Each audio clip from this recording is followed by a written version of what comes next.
Ladies and gentlemen, welcome to Advice with Mike.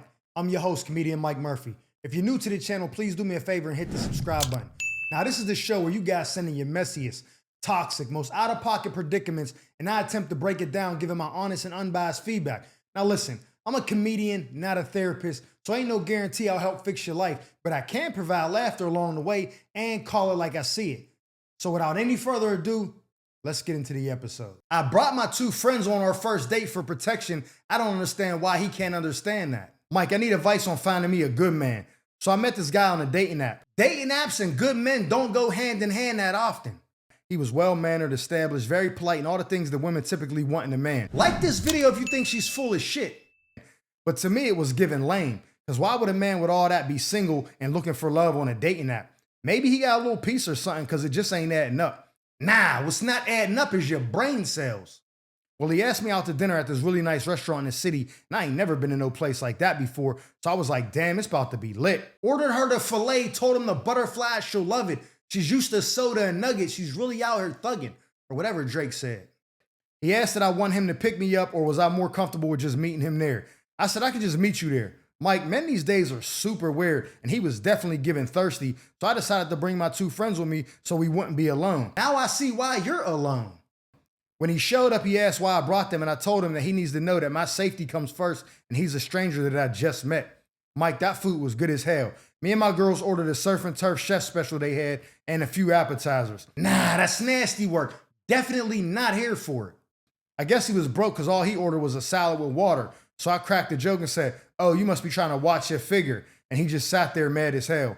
He had a little attitude all night and was definitely giving sassy, which gave me the ick. I would have gave you the bill right along with the ick if I was him. He went to the bathroom and me and my girl started making fun of the suit he wore to dinner. Like, this ain't no job interview, bro, relax. Nah, she went at home because the slide to the Michelin star rated restaurant dressed like a YN. Insanity. As we're laughing, the waitress comes over and asked us, was it one check or separate checks? And I told her, one check, please. Tell me why she handed me the check. Well, I'll tell you, it's because you said one check, goofball. I said, the man is paying, sweetheart. I don't pay for dates. She said, the gentleman already paid for his meal and left. Stay alert, stay alive. We couldn't afford that bill, so why would he invite us out if he wasn't going to pay? No. He invited you, not them. You invited them. What kind of man does that? A smart one? These new men aren't providers anymore, and it's really a shame. Me and my girls just ran out the restaurant without paying. Why am I not surprised? I don't care either, because what I look like paying for my own way on a date with a man? That's probably why he's single now. Lame as hell. All right, listen, ma'am. It's quite evident as to why you're single right now. You brought two of your friends with you on a date and then thought homie cuz was supposed to foot the bill for the four of y'all. You're bugging out. If you didn't feel comfortable being on a date with him, you shouldn't have went on a date with him. And all the things that you made fun or ridiculed him about were things that you should be looking at as quality traits or characteristics in a man.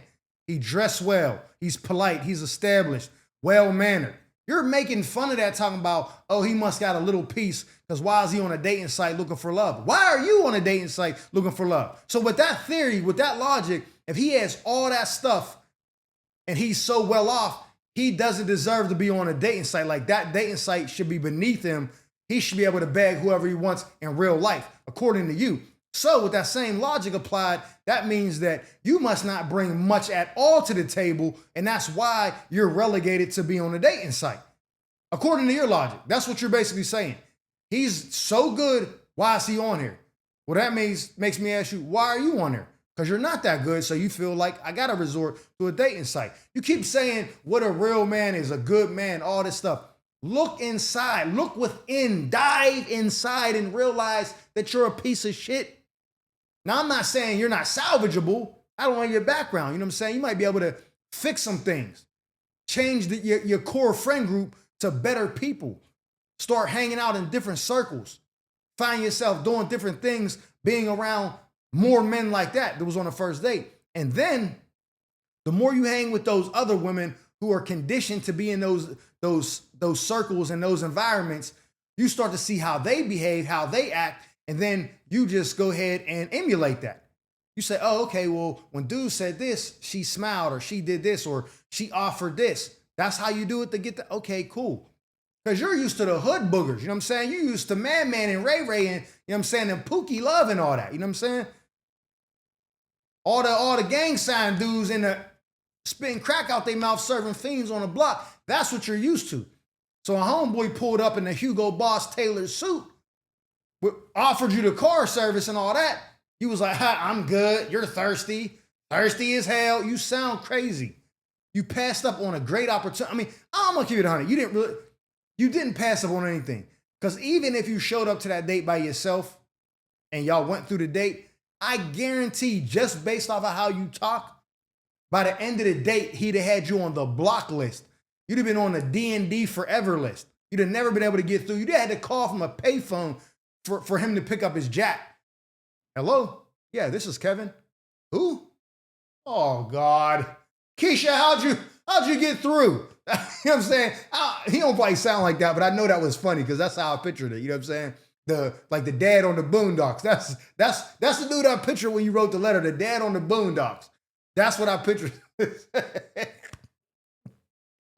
You know what I'm talking about? Not the granddad, the dad of the girl, I think, that they liked.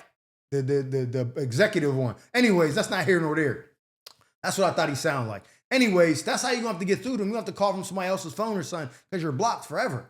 So even if you'd have went alone, your personality would have showed. It would have shined bright on that first date. And he'd have paid the bill or whatever. He'd have been a gentleman. Yeah, got it, cool. But he'd have never talked to you again.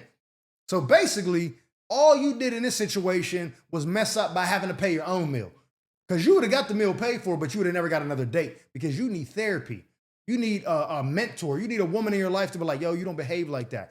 Now, if you're willing to change that and get some therapy, some counseling to change, then you could probably get more men like that. Because I guarantee, I don't know what you look like, but I guarantee as ratchet as you are, he still must have looked at you and was like, damn, she's bad. Because I don't even know, honestly, I don't even know what conversations y'all had that led up to him asking you out on a date. Because I don't think you could have masked that hood rat behavior in the messages to where he wouldn't have sniffed on to, you know what I mean, picked up on it and sniffed you out being like, oh, she's a hood booger. I'm not taking her out. So I don't know what you did to convince him to take you on a date. Must have been your looks. Y'all must have very limited conversation prior to, so he couldn't vet you properly. But as soon as he saw you in person, he was like, oh yeah, she's out of there. You know what I'm saying? So my advice to you is if you want a good man, that's what you're trying to find, you need to become a good woman yourself. And right now you're not. I don't want to be too hard on you because I don't even know what age you are. You kind of sound like you in your like early 20s, maybe late 20s. And that's still not acceptable, but it's more understandable than somebody who's like 35 or 40. So I hope you ain't that age, because if so, it's probably a wrap for you. You're probably who you are and there's no changing that. Now, if you're in your early 20s, it's probably easily fixable. I would work on that. I would change who I am, change those circles, and then good men will be in abundance. Because women say, ain't too many good men out here. You know what? You're right. There's not an abundance of good men. You're right. But the ones that are out there aren't checking for you. That's the difference. There are plenty of good men out there, but if you're not attracting them, you have to ask yourself, what is it about me that can't attract good men? You know what I'm saying? Like if I say, yo, this world is full of breezies that are super easy to beat, but I'm going 8-9 months without no guts. What does that say about me? Especially if it's what's it called? Involuntary. Like I'm trying to get cheeks and I can't. Then it's like, oh, bro, I thought you said the world was your oyster. What's good, bro? Why you ain't getting no buns? I don't know. Maybe it's me. So if you can't get a good man, it's you. I know it's you. You don't have, that's not, you don't have to think about that. It is you.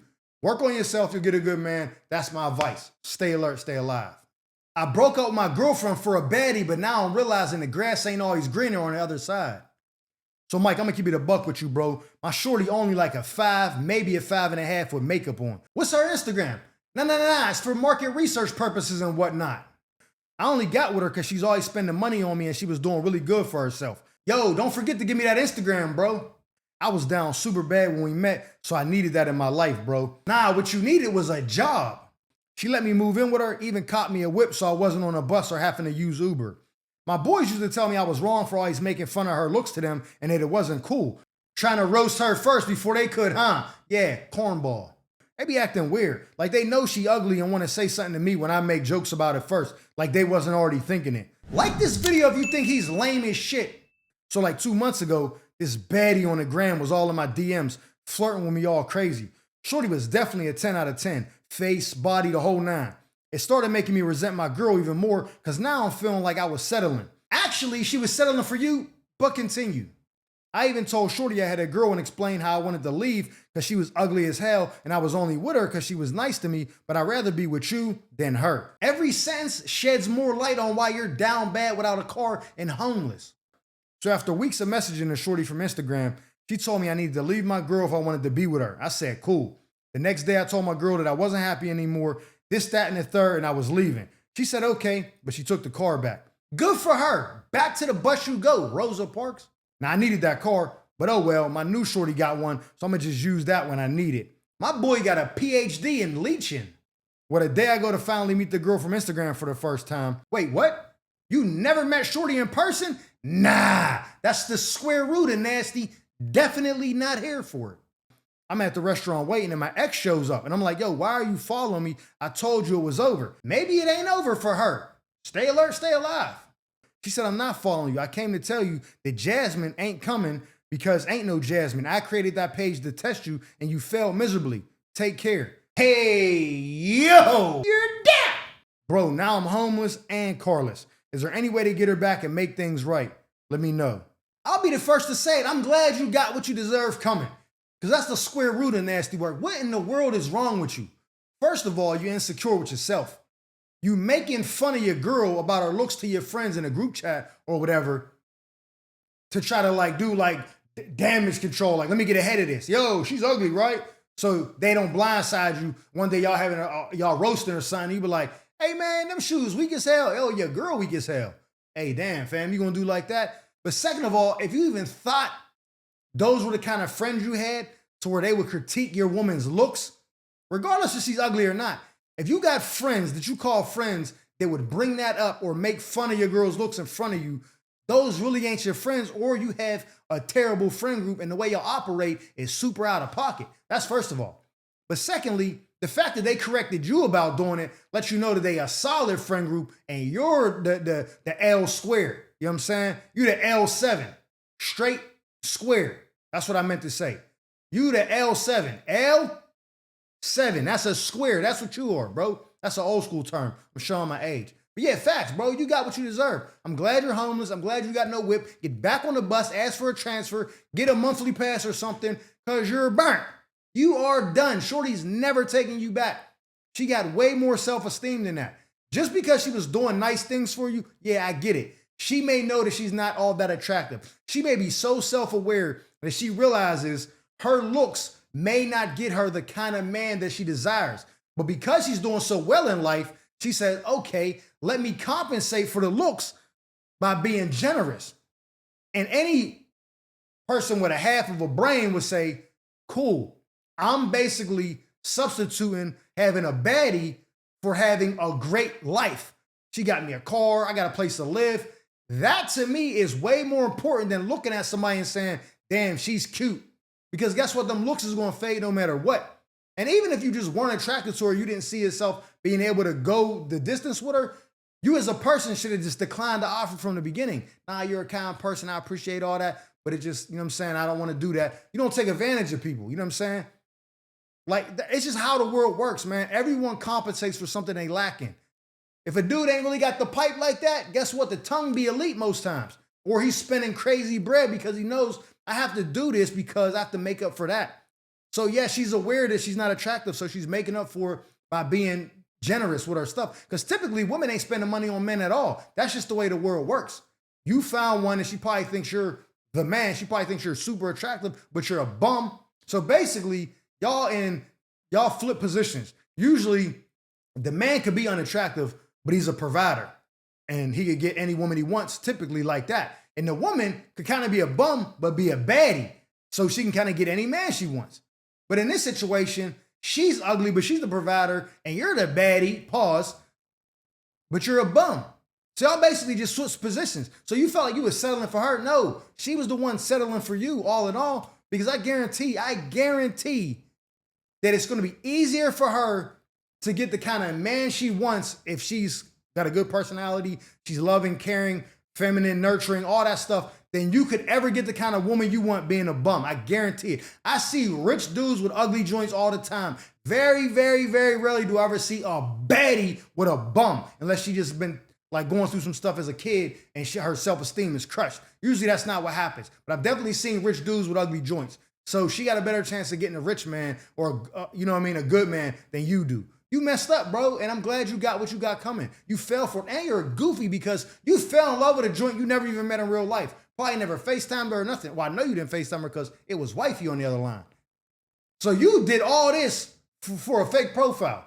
I understand why you don't have a car and you're homeless right now. You make poor decisions. I don't have any advice for you, bro. Get your life together. That's my advice to you. Stay alert, stay alive. I went through my wife's phone and I ain't been able to eat for a week. Yo, Mike, first off, I'm a huge fan and I support live comedy, but right now I need advice. Let's see what I could do. I've been married for 10 years and recently went through my wife's Instagram. That was your first mistake. And found out she'd been talking to another guy. She used to work with him. Now, the work husband was looking for some overtime action with wifey. That's nasty work. And was telling him all our business. She was bad-mouthing me and offering him sex. Offering sex like it's a ride home is wild as hell. Can't front, my boy. The backstory is I caught her doing the same thing 3 years ago when I went through her phone, and I wish I'd have left then. I wish you would have left back then too, because now you're going out super bad. They're about to start calling you McLovin. And just so you know, she was having sexual conversations with him, sending naked pics back and forth. What's her Instagram? No. It's for market research purposes and whatnot. And going on dates with 3 different men, 2 of which she was working with. Time out, technical foul. I hate to break it to you, my man, but your wife is the work at work. She was having sex with one of them until this day she lies about it. You sure it was just one? The only reason why I not left her is because we have kids together and I don't want to be on child support for the next 10 years. Like this video if you think he's full of shit. I just finished a child support case for my other kids 3 months ago and it feels good to have all my money in my pocket. So should I stay? Hell no, bruh. Knowing this woman's doing wrong again and never will change, or just leave? Yes, and face what I know is going to happen like all black men face in America. No, not all. Don't try to drag us down with you, my boy. That's you. Mike, please help. Hey, bro, listening to your story felt like a math equation. She is like 3 years ago, she cheated with one guy, but then fast forward, she's with 3 guys, and 2 of them she went on dates with, and 1 of them she slept with. But then I'm like, bro, carry the 2, add 3, what's going on, bro? Your wife's getting cracked all crazy at the workplace. This is getting out of control. What do you mean should you leave? Bro, pay up and bounce. You're going to have to support your child no matter what. I'd rather support my child with a new honey that got my back and who loved me and who ain't giving the box away like U-Haul than be with shorty who's just passing it out. She might be slanging that joint on offer up. Go through the WhatsApp messages. You might find some stuff to make your stomach really flip and do backflips like Dominic Dawes. It's nasty work, bro. You caught her 3 years ago, you ain't dipped. That's when you should have definitely dipped. I'm going to tell you right now, all men ain't the same. I'm going to keep it a buck. And G Herbo said something on Club Shay. He said a lot of more dudes would stay with their girl after they found out cheating if they boys wouldn't find out. I'm not one of them. As soon as I find out, you're out. That's just what it is. Because I'll say it before I say it. I said it before I say it again. When a woman cheats on you like that, she has lost all respect for you. Now, whether that's your fault or that's just how she views you, the results are the same. She doesn't respect you anymore. Some men do a lot of dirt, and then wifey just don't care no more. She don't respect them. She don't admire them the way she used to. She's fed up, so she get a box of somebody else. And then partially that's your fault. You know what I'm saying? Because you've done so much that you didn't drain her out. And then sometimes you're just such a cornball that she just looks at you like, ugh, and she's with you for an ulterior motive. Whatever the reason may be, she still doesn't respect you. So once she cheats and you find out, you got to be out. Or you just got to tolerate it. Y'all just got to be living like in an open marriage type thing. You know what I'm saying? She got her thing, you got your thing. You come home, yo, you cook? Nah, all right, I'm going to Lisa's house. She cook. Whatever. You know what I'm saying? That ain't really happiness, though. That's tolerance. That's acceptance. The kids is going to pick up on that. Mommy, daddy, why y'all don't? Yeah, go to your room. Y'all going to be arguing. She going to do something. I guarantee she'll do something in the house that sets you off way before you can set her off. She going to do something, say something, and your ego going to get involved. Y'all going to be arguing. Yeah, that's why Keith be blowing me through the mattress and you barely get me off. Chris Benoit in the crib. We can't do that. You know what I'm saying? No domestic violence. We don't condone that here at the Mike Murphy, you know what I'm saying, TV. We don't, you know what I'm saying? Keep your hands to yourself. But that's what's going to happen. She going to hit below the belt and you're going to lash out and then put your hands on her. So just leave, bro. Like, just leave. Say, yo, you don't have to confess to none of this. I know you did X, Y, Z. I was snooping, found this, I'm out. But here's the advice I'm going to give you. If you don't think you had the heart to leave, you shouldn't have went through the phone. Men or women, here's some universal advice, man or woman. Do not go through the phone. Do not go checking, snooping, none of that if you're not planning on leaving when you find what you're looking for. That is a universal rule. Women go through the phone, cause chaos, break stuff in the house, do all this, and end up staying. Why did you do it? You stressed yourself out for no reason, knowing you wasn't going to leave. Ignorance is bliss. It's much more a better situation to be ignorant to the fact of what the person is doing so you can live peacefully than knowing it and having to just live with this internal battle every day. So if you wasn't going to leave, you shouldn't have went through the phone. Only go through the phone if you're looking for the confirmation to bounce. Once you got it, yo, shorty, checked out your gram, 2 homies at the job, a nigga 3 years ago, whatever, I'm out. And then dip. So my advice to you, bro, appreciate that you're a fan. You got to bounce. Your ego, your mental health, your well-being, your morale is slowly just diminishing like the health bar on Mortal Kombat or Street Fighter. Next thing you know, it's going to be finish him, fatality. And you're out of here, bro. Now you're on the suicide hotline calling up, trying to get some advice. Because she done ran and got plowed by 4 dudes. Now she's with another child. You don't even know if it's yours. Stay alert, stay alive. Ladies and gentlemen, that concludes this episode of Advice with Mike. I'm your host, comedian Mike Murphy, and I hope you guys enjoyed me as much as I enjoyed you. And if so, please do me a favor and hit that subscribe button. Like this video. Matter of fact, leave me a comment and let me know what advice you would have gave them. And who knows, maybe you got your own toxic tale to tell about a shady friend or an entanglement you need help untangling. If so, feel free to drop me a letter in the email provided below, and I'll make sure I read it on a future segment of Advice with Mike. Now, with that being said, our time together has come to an end. But just remember, stay alert, stay alive.